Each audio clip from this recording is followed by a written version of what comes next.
Now, have you ever said something to a guy and the moment the words come out of your mouth, you're like, can I undo that? Now, typically, I've found that this happens under 3 circumstances, and I call this the STD of saying things that we don't mean. An STD is an acronym, and no, it's not for what you think. The S is for when you are starving. When we're hungry, oh my God, do we say things we don't mean. The T is when we're tired.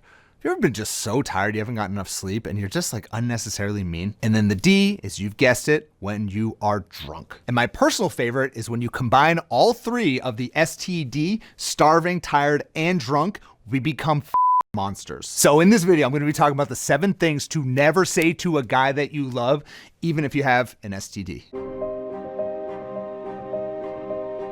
Number 7 is I hate you. Now look, I get it. I've been in fights with Jessica. I've been in fights with a lot of other partners in my past.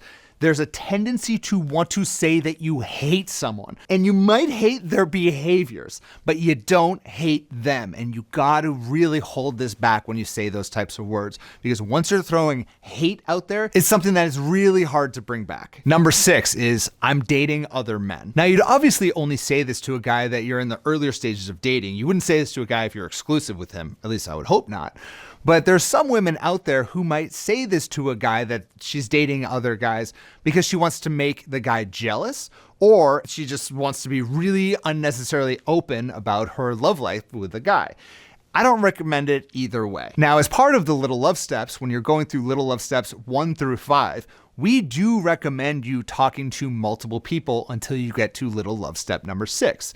But I don't encourage you advertising it, okay? You don't have to go out of your way to tell him I'm dating other men. Now, obviously, we don't lie as part of this process. So if a guy ever asks you point blank, are you dating other guys? You could say something like, well, look, I'm at a stage in my life where I am looking for something real, and I do have other guys ask me out, and yes, I am exploring other guys, but I just want to tell you, I really like you a lot. I'm looking forward to seeing where this goes. It's a bit more of a mouthful, but honestly, it's a lot better than just saying, yeah, I'm just kind of open for business. Any guy that's taking me out, I'm in. And if you want to learn exactly how that strategy works, we have a brand new interactive training at lovestrategies.com where you can build this strategy and customize it to your own love life. Check it out. Number 5 is I miss my ex. God help us if you're talking about how much you miss your ex to a guy that you're dating. In fact, let's just take the letter X away from everything that you say to a new guy that you're dating. I found that this is especially difficult for those of you who are divorced or recently divorced. Sometimes when you go on a date with a guy who is also recently divorced, it can be really easy to have just a talking session about your exes and talk about your divorce and go down that road. But I encourage you to kind of just take a step back from talking about your exes at all, because it's not going to elicit a great connection between you and this new guy. It might be fun banter. It might make you feel better when you're talking about it. It might be something to just talk about, but it's not going to really move your love life forward. That's much more about looking in the rear view mirror rather than looking through the windshield right in front of you. And honestly, if you still miss your ex that much, perhaps it's time to take a little bit of a break from dating, focus on yourself, and get yourself in the right mindset so you can start dating with the right type of energy. Number 4 is that I'm more important than your friends. No, you're not. Look, trying to compare importance, how important you are to how important other people are in his life is a losing battle, and it's not the way you want to approach relationships. And also, if you're in a new relationship with this guy or you're just starting to date right now, create appropriate space in the relationships. I mean, men need their guy time to refresh and rewind, just like you should probably need your girl time with your girlfriends. It's okay for him to have that space, and I would not start talking about comparing how important you are to other people in his life. Number 3 is telling a guy you should be more like blank.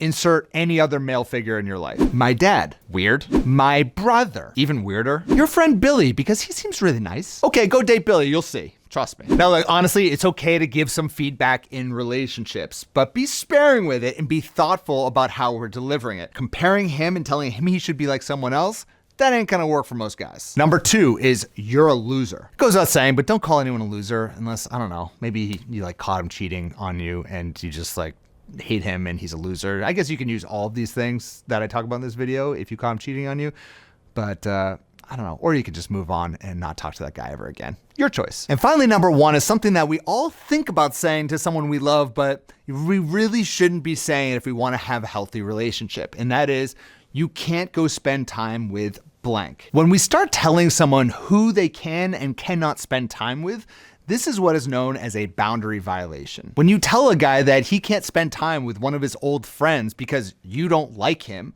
that is kind of a boundary violation. You are overstepping your boundaries and creating a boundary for him that is frankly not reasonable. Now look, there's obviously boundaries that are appropriate under this umbrella. If he's trying to go out, at 10 p.m. for drinks with another single woman that he met recently, that's inappropriate. So we're gonna have to be intentional about what is appropriate and inappropriate. But generally speaking, you need to allow people to do what it is that they're going to do. Now, with all that said, obviously these are things that you shouldn't be saying to guys, but also let's flip the script. Please, dear God, don't spend your waking energy with men who are saying these things to you. So if you enjoyed this video, please give it a like and don't forget to subscribe because I got a lot more content coming for you this year. Speak to you soon. Bye-bye.